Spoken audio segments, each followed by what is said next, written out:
And a lot of people are suggesting that one of the reasons people have voted for more right-wing parties is because of the immigration policies that have been pursued by Sweden over the course of the last few years. And now Sweden have announced that they're going to slash migration as right-wing parties take control of government. Let's find out from Oliver what's been going on. Oliver, a very good morning to you. Thanks for joining us. Good morning. Thank you. Tell us a little bit briefly just of the background of the election, who was in and who's no longer in. Absolutely. The biggest story of the election has been the performance by the radical right-wing party, the Sweden Democrats, who got the best result in their history. They came second with just over 20% of the vote.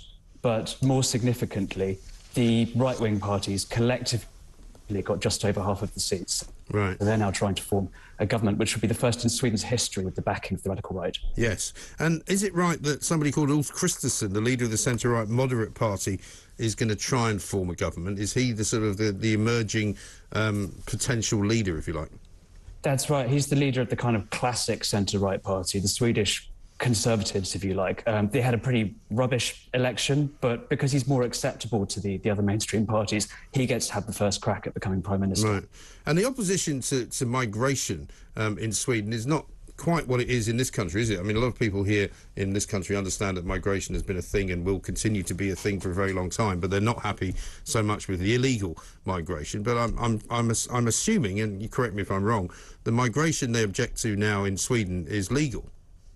Well, the kind of broader issue in the election was this sense that the kind of old Swedish model of a very kind of cohesive society and a strong welfare state resulting in good public services has been breaking down. And the right have very successfully argued that that is fundamentally down to irregular immigration, which is asylum seekers, but also what the Sweden Democrats call asylum-related immigration. So things like refugees, family members coming over, or low-skilled people coming over to seek employment. So that has very much been one of the most powerful themes in the election campaign. Yeah, because we've seen other countries, I think Denmark is one of them, where they were actively sending migrants back to their country of origin because they basically had changed their policies on them. So is it true to say that parts of Europe in that area now are kind of changing their view, if you like?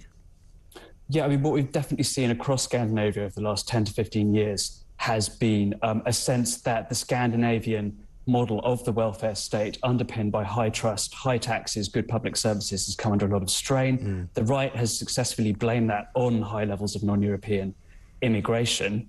And so progressively in Denmark, and then Finland, and then Norway, and now finally in Sweden, we've seen radical right-wing populist parties come in and say we need to sort out the root cause, which is irregular immigration, and we need to integrate the people who are already here a lot better than we have in the past. So it's very much a kind of pan-Nordic shift we're seeing here.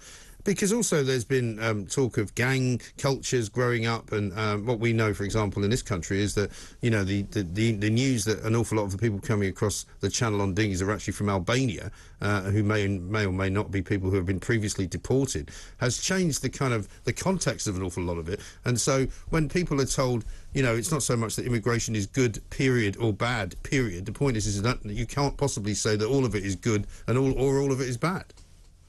Right, and obviously Sweden is a member of the European Union still. The Sweden Democrats have dropped their demand for a sort of Brexit-style referendum on leaving, but they're still very defensive of Sweden's national sovereignty. But inevitably, there's a large part of immigration over which they have absolutely no legal control whatsoever because of freedom of movement. So there has been a sustained focus on particularly non-European migration, but also on the kind of second-order effects with, for example, second-generation immigrants in the inner cities, in places like Malmö and Gothenburg and Stockholm, who have become involved in this increasingly violent spiral of gang warfare. Yeah. And, I mean, as far as, again, this country is concerned, we understand a lot of people come here having traversed Europe in one way or another from the Middle East or from Africa. They come to Britain because they know that if they do manage to get here, they will be given shelter, they will be given somewhere to live, they will be given a bit of money.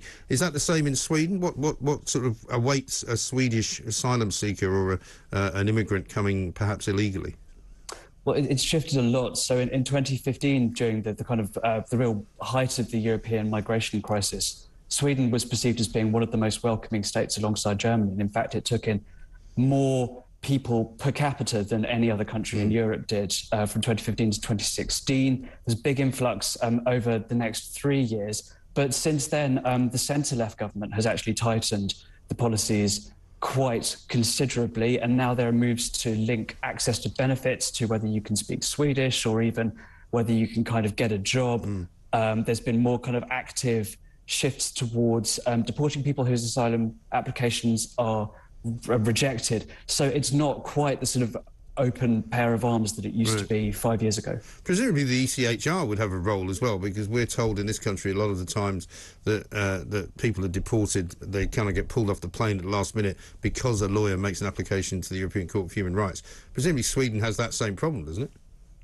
Well, it's a member of the Council of Europe, so it would be subject to exactly the same court procedures as Britain is as a member of the European Court of Human Rights. Are they having any better success at deporting people as a result? I'm not conscious of what their record in terms of challenging being challenged to the ECHR is, but certainly Denmark, where this kind of policy is much more advanced and which Sweden really is now looking to as a model, has been quite successful in terms of saying, for example, to Syrian refugees that we now regard Damascus and the area around it as safe, so we can encourage you to leave the country. And as far as I'm aware, there have been some legal challenges in the system, but there's been relatively few successes daily. Interesting. Well, we'll watch it with some interest. Is there a sort of timeline as to when a government will be formed? Is there a time by which they have to form a government? Well, last time it took 134 days. It's not likely to take quite that long. This time, the analysts I've spoken to expected government could be formed even within the next couple of weeks. The Parliament gets reconvened on September the 27th, so that is the earliest when we could get a new Prime Minister in Sweden. OK. Oliver, great to talk to you. Thank you very much indeed. Oliver Moody there, Berlin correspondent from The Times, with the news from Sweden that basically the people are fed up. They've had enough, and they're not interested any longer in the government telling them all about having a great multicultural society. They've had enough of immigration. They've had enough of illegal immigration and asylum seekers. And now what they've done is they've actually gone and elected a centre-right coalition, probably, which is going to kick migration and kick people out of the country who shouldn't be there. Let's talk to Emma, who's in York. Hello, Emma. Hi there. How are you doing? Yeah, very well indeed. What can I do for you? I think, and I'm hoping there is a slight awakening across Europe and the rest of the world, actually, in that even though we've not essentially had a left government, any left-leaning policies are wreaking havoc, whether that's in law and order, in our NHS, in our education, in family values, in teaching kids about pronouns and being a cat if you want to be a cat. And in Sweden, the big thing that we're all not talking about is the immigration and its huge impact on our public services.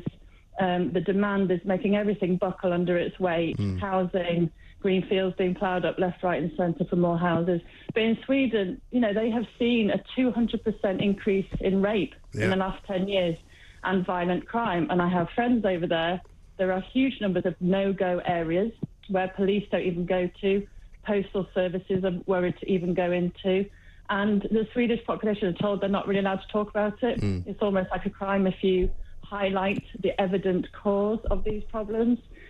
Sweden 10, 15 years ago... Well, they've just elected a right-wing government, so I don't think they're too worried about being told not to talk about it, because they obviously are talking about it. They're not supposed to evidently point it out, but I guess you're allowed to vote for who you want to vote for.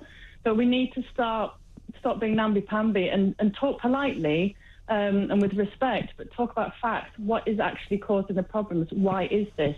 We have to not pussyfoot around. And most of these lads that are coming over by boats are from cultures that have huge gang problems, have huge disrespect for women, have sexual crimes, in parts of Pakistan, and they have an epidemic. We have to just highlight the obvious, because I think we do, Emma. I think that's been done. I think there's been times when it hasn't been done, but I think we're certainly doing it now. But equally, we also know that a lot of people coming to this country from Albania are involved in all sorts of drug crime as well. So, I think the point is that we stop pretending that all immigration is great and we start telling the truth about it.